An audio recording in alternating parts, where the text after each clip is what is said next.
Welcome back to Chapter 9, Secrets Everywhere. We're on page 80. Here we go. Richie cheered up a little when Mrs. Brisbane announced that I'd be going home with him for the weekend. I was happy too. I thought maybe we could both get our minds off of boats. But once I got to the Rinaldi home, I found out I was wrong. In fact, boats are just about all that Richie thought about. There's always a lot going on at Richie's house with his parents, brothers, sisters, aunts, uncles, and cousins hanging out there.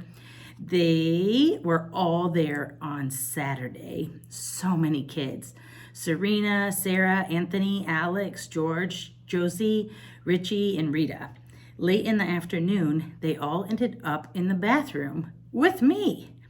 I was in my hamster ball, which Richie carefully set on top of the tissue box so I wouldn't fall off.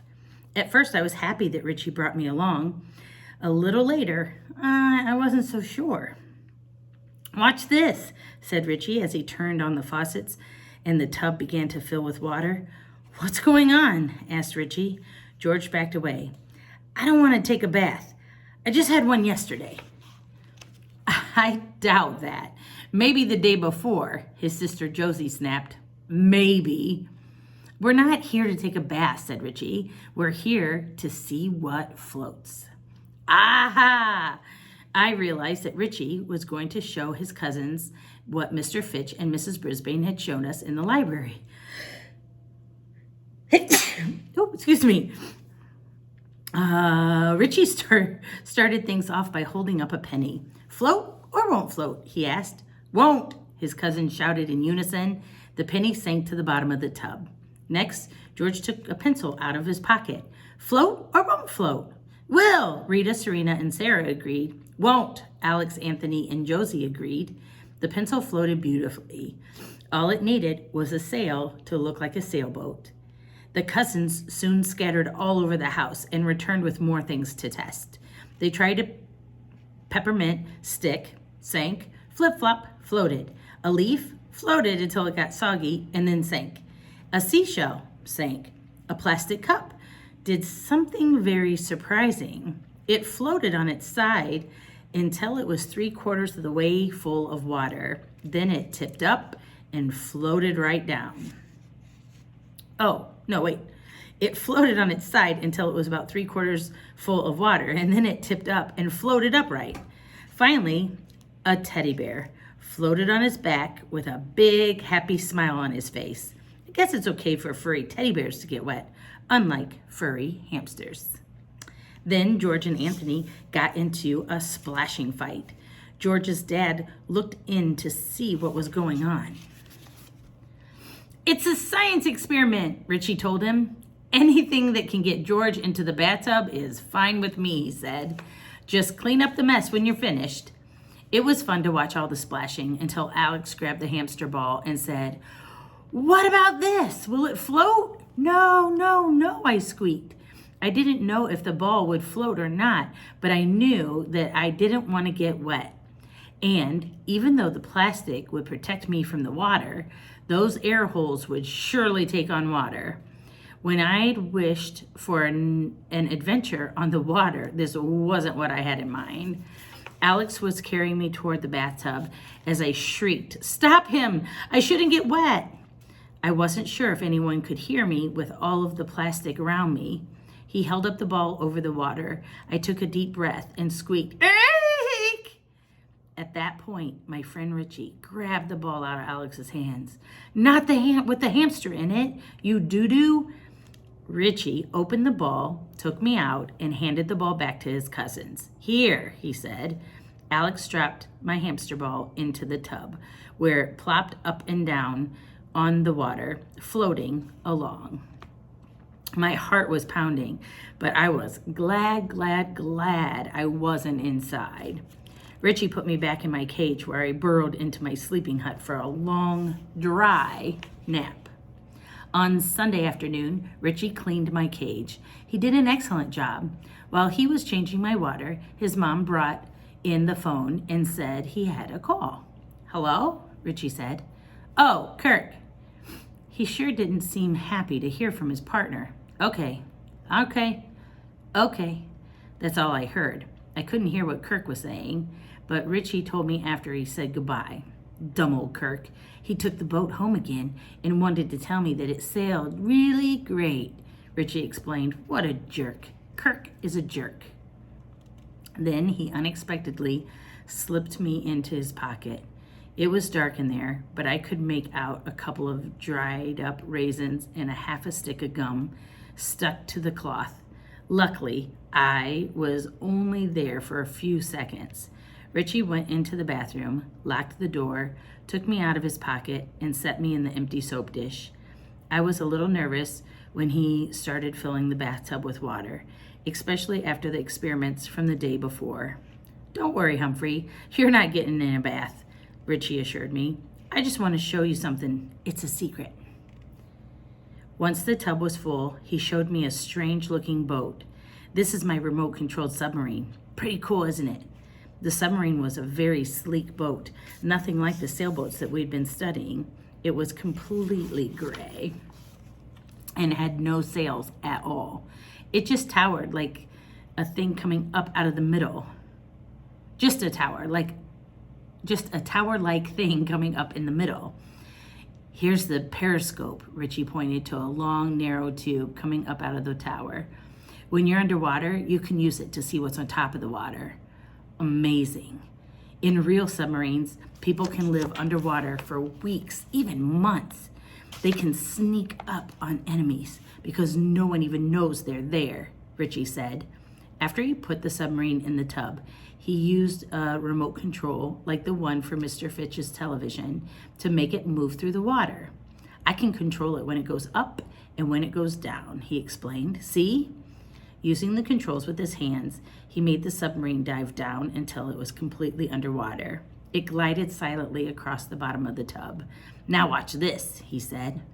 I watched carefully as he pushed some buttons, and suddenly the submarine glided up to the surface of the water.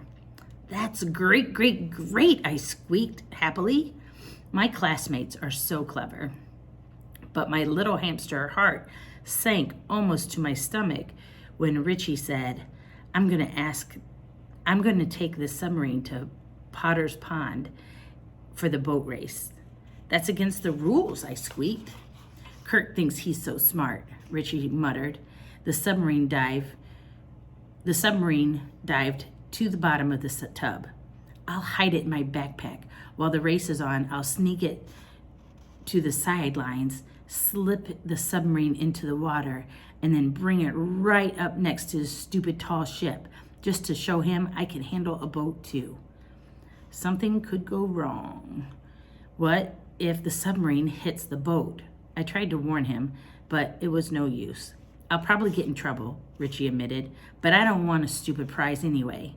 My mind was racing. If I could get my paws on that controller, maybe I could stop him. But Richie put the submarine and the device in the cabinet way up high. I could see there was no way a small hamster could reach it. I've helped a lot of my friends on a lot of my weekends visits, but there was no way I could change Richie's mind. It'll be our little secret, he told me. It wasn't a secret I wanted to keep. At least I wouldn't be there to see it. Good news, class, Mrs. Brisbane announced on Monday. The weather tomorrow should be picture perfect, so our trip to Potter's Pond is on. My friends gave a cheer, even though the picnic was off for me. I managed to celebrate a squeak. I felt terrible for Mrs. Brisbane. She planned everything so well, but things weren't going to go according to plan unless I came up with a bright idea to stop Richie. Everyone was excited about the picnic the next day, but they were perfectly quiet when Mrs. Brisbane read the final chapter to Uncle Jolly Roger's book. Vic and Vi helped their uncle scare off the pirates with the help of a very loud whistle. Can you believe it? And then, to the children's surprise, they set sail with the treasure to return to the real owners. It turns out that Uncle Jolly Roger was a good pirate. Richie was a good guy too. And good guys don't do bad things, do they?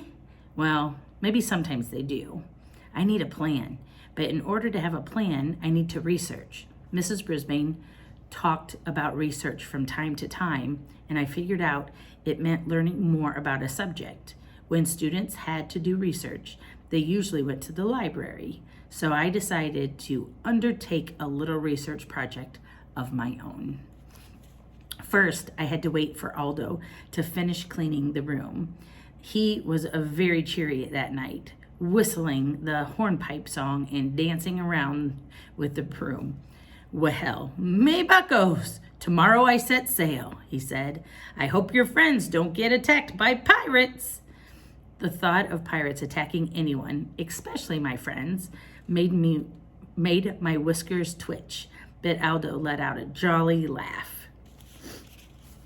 I waited a long time after Aldo left to make sure that he had left Longfellow's school for the night. Then I told Og about my mission, slipped out of my cage, slid under the door, and headed toward the library. The hallways didn't seem so eerie anymore. I guess I was getting used to my nighttime journeys. Once I squeezed under the door of the library, I stopped to catch my breath and look around.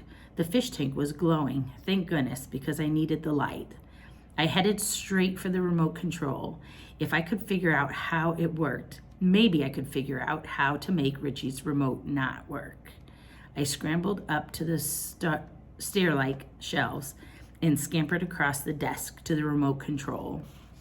Research can be hard, as I found out that night, but I learned a lot. First of all, remotes don't have cords that you can plug and unplug, like a television and irons and other objects humans use. Second of all, those buttons do some very strange things besides turning a television on and off. I found the on-off button, and up on the screen, I saw a group of children walking down a sidewalk. When I pushed the next button, the children started walking backwards. That was pretty funny.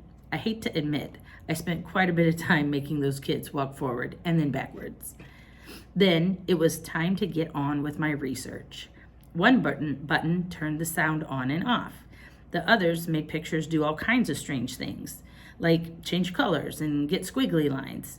None of the buttons made the remote stop except the on-off button. There had to be something else that made the remote work. I checked more carefully and found a little compartment on the back.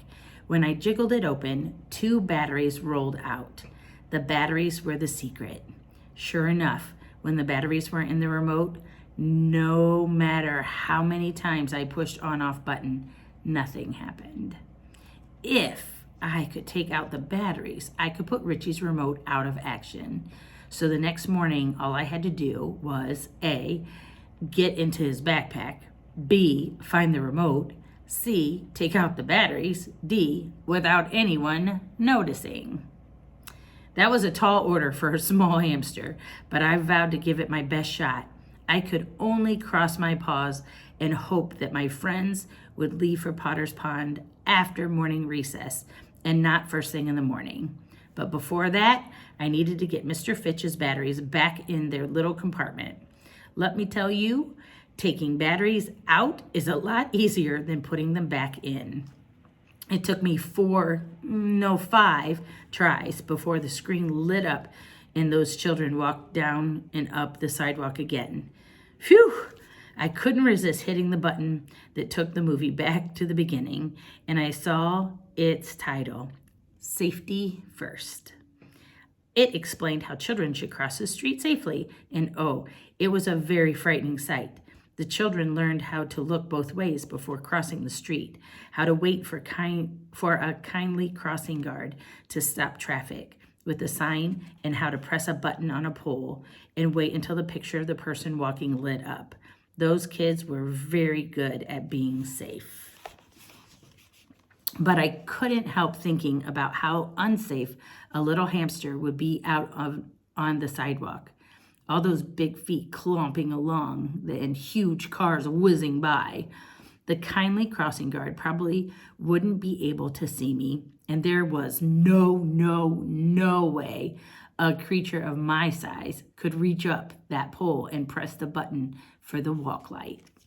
Not only were hamsters in danger around water, we were unsafe on a sidewalk. I hit the on-off button and dashed for the door. But as anxious as I was to get back to room 26, I was stopped in my tracks by a sight of something under Mr. Fitch's desk. Being a naturally curious creature, I looked more closely. I was amazed at what I saw. It was a genuine pirate's hat. Big, black, with a broad rim. Right there in the library. Had a pirate been there and left it behind? Was Mr. Fitch secretly a pirate?